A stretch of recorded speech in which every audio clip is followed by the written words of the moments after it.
নমস্কার সবাইকে, কেমন আছেন আপনারা সবাই? আশা করি ভালোই আছেন, আমিও ভালোই আছি। চলে এসেছি আমি গৃহিণী চ্যানেলে আবার আপনাদের সাথে গল্প করতে, একটা দিন কাটাতে। তো দেখতে থাকুন, পাশে থাকুন আমি কি করি না করি। তো সকাল সকাল উঠে সকালের রান্নাবান্না টুকটাক যা হয় আর কি সেগুলো করে নিয়েছি, আর স্নানটাও করে পুজোটা দিয়ে দিয়েছি। তো আজকে এই যে নয়নতারা ফুলগুলো আর এই সাদা ফুলগুলো দিয়ে সুন্দর করে সাজিয়ে দিলাম। কোনো সময় দেখবেন বেশি ফুল হলে সাজিয়ে একটু ঠাকুরের চরণে দুটো ফুল দিতে পারলে খুব ভালো লাগে। তো যাই হোক বন্ধুরা, আমার পুজো টুজো দিয়ে দিয়েছি, এবার যাব নিচে গিয়ে খাওয়া দাওয়া করব। তারপর কি করি না করি সবটাই আপনাদের সাথে শেয়ার করব। তাহলে চলুন শুরু করি আজকের কাজ বাজারে। এই যে দেখুন, কারেন্ট নেই, কাল রাত বৃষ্টি দিয়েছিল, কাল রাত 10টা নাগাদ গিয়েছিল কারেন্ট, আর এখন পর্যন্ত কারেন্ট আসার কোনো নাম নেই। কিন্তু কারেন্টের জন্য আমাদের জীবন কি থেমে থাকবে? তা একদমই নয়। তো আমি এখানে শিলনোড়াতেই বেটে নিয়েছি মশলা কি শস্য বেটে নিয়েছি। এখানে হাজব্যান্ডের জন্য করেছি ভেন্ডি ভাজা, আর ওদিকে দেখলেন পেঁয়াজ রসুন টমেটো সব কুটে নিয়েছি। আর এখানে শস্য বেটে রেখেছি। আজকে করব পাট শাক, তারপর ঝিঙ্গা তরকারি করব হাজব্যান্ডের জন্য, আর করব ভেন্ডি আলু চচ্চড়ি। আর সেজন্যই কিন্তু শস্যটার দরকার ছিল। তো শস্যটা যেহেতু কারেন্ট নেই, তো শিলনোড়াতেই বেটে নিলাম। আর ডিম তরকারিটা করব রাতের জন্য। আজকে ভাবছি কি একটু ঠান্ডা ঠান্ডা ওয়েদার আছে, তো আর অনেকটা বেলাও হয়ে গিয়েছে। ওই যে সকালবেলা পুজো দিয়ে নিচে এসে খাওয়া দাওয়া করে অনেক সময় শুয়ে বসে গল্প করে মেয়ের সাথে সময় কাটিয়েছি। তারপর দেখি কি দেখতে দেখতে 1টা বেজে গিয়েছে। তারপর উঠে এইসব কাটাবাটা করলাম, তারপর রান্নাটা বসালাম, তারপর ক্যামেরাটা হাতে নিয়ে আপনাদের সাথে শেয়ার করতে শুরু করলাম। তো যাই হোক বন্ধুরা, কাটাকুটি করে রান্নাবান্না করে কিন্তু এখন এই সময় খাওয়া দাওয়াও হয়ে গিয়েছে। হ্যাঁ বন্ধুরা, এখন বাজে বিকেল 3:30। তো 3:30 বাজে কাজ খাওয়া দাওয়া শেষ হয়ে গেছে। রান্না শেষ হতে হতেই খাওয়ার টাইম হয়ে গিয়েছে। তো খাওয়া দাওয়া করে নিয়েছি। তারপর ভাবলাম কি সব বাসন একসাথে ধুয়ে নেব।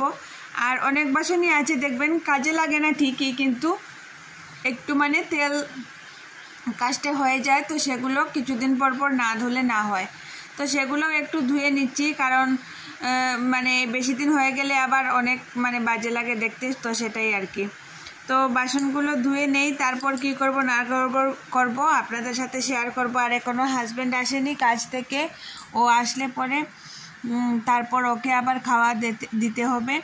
তো ফোন করেছিলাম, বলল যে না, আস্তে আস্তে সন্ধ্যাও হতে পারে, কাজের অনেক চাপ। তো দেখি কখন আসে না আসে, আর আমি আমার কাজবাজ চালিয়ে যাই। আর আপনারা তো আছেনই আমার সঙ্গে, দেখতে থাকুন, পাশে থাকুন। আর যদি ভালো লাগে তো লাইক কমেন্ট শেয়ার অবশ্যই করুন। আর যদি নতুন হয়ে থাকো আমার চ্যানেলটাকে প্লিজ সাবস্ক্রাইব করে দিও। আর যদি ভালো লাগে তাহলে একটা লাইক করে দিও। তো যাই হোক বন্ধুরা, চলে এসেছি একদম বাসন টাসন ধুয়ে নিয়েছি। এবার আর তেমন কোনো কাজবাজ নেই। তারপর একটু শুয়ে থাকবো আর কি। বিকাল তো হয়ে গিয়েছে, কিন্তু এখন সকালবেলা যে দেখলেন না রৌদ্র নেই, একদম মেঘলা মেঘলা ওয়েদার। সকাল দিকে কাল রাত বৃষ্টি দিয়েছিল, সকাল দিকেও একটু বৃষ্টি দিয়েছিল।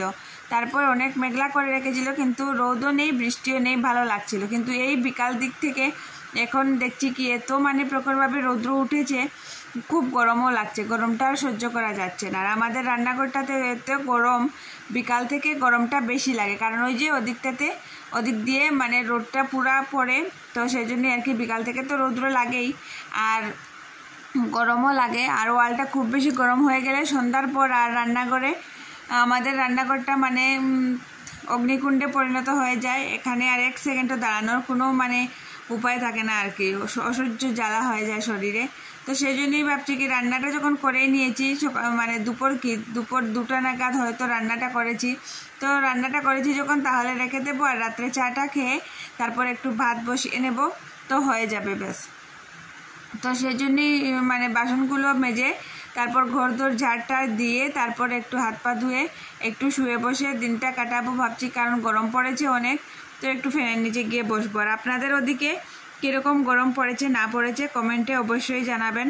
আমাদের এখানে তো বৃষ্টি একটু সময় পুরো রাত্রে যদি বৃষ্টি দেয়, সকালে একটু ভালো লাগছে, ঠান্ডা ওয়েদার হচ্ছে, তারপর থেকে আবার সেই গরম শুরু হয়ে যায়। তো বন্ধুরা, চলে এসেছি এখন সন্ধ্যাবেলা। সন্ধ্যাবেলাকে এখন সন্ধ্যাটা দেইনি, গিয়ে দেব এখন। তো হাজব্যান্ড এইমাত্র এসেছে, তো স্নানে গিয়েছে, এখনও খাওয়াও দেয়নি, ও খেয়ে নেক, তারপর সন্ধ্যাটা দেব। তো এখানে এনেছে আম আর আপেলটা যেহেতু ও খাবে, কারণ ডাক্তার যে বলে দিয়েছিল একটা ফল মানে রোজ খাওয়ার জন্য, তো সব ফল না, 2-3টে ফল আর কি আছে, সেগুলোই ও খেতে পারবে, অন্য কোনো ফল খেতে পারবে না। তো অন্য যে ফলগুলো আছে যেমন পেয়ারা, নাশপাতি, সেগুলো খেতে পারবে, কিন্তু ওগুলো তো আর সবসময় পাওয়া যায় না, তো আপেলটাই পাওয়া যায়, তো বেশিরভাগ আপেলটাই আনে। আর আমটা এনেছে আমাদের জন্য, আমরা খাবো, পুজোতেও দেব। তো এটাই আর কি। তো এগুলো একটু গুছিয়ে রাখি, তারপর ওর জন্য ভাতটা বেড়ে ওকে খাওয়ার দেই। তো ভিডিওটা খুব বেশি বড় করব না বন্ধুরা, সন্ধ্যা হয়ে গিয়েছে আর রাতের তো রান্না বান্না নেই, তো চাটা খেয়ে রাত্রেটাও আজকে এভাবে শুয়ে বসে গল্প করে সবার সাথে কাটাবো। তো খুব বেশি বড় করছি না আজকের ভিডিওটা, কেমন লাগলো না লাগলো কমেন্টে অবশ্যই জানিও, আর যদি ভালো লাগে একটা লাইক করে দিও, আর চ্যানেলটাকে সাবস্ক্রাইব করে পাশে থাকো, মানে যাতে আর কি আমি নতুন নতুন ভিডিও দিলে তোমরা মানে খুব তাড়াতাড়ি পেয়ে যাও, দেখতে পারো। আর নতুন নতুন রেসিপিও দেবো, সেগুলো তোমাদের সাথে শেয়ার করব, সেগুলোও তোমরা দেখতে পারো, ঘরে ট্রাই করতে পারো।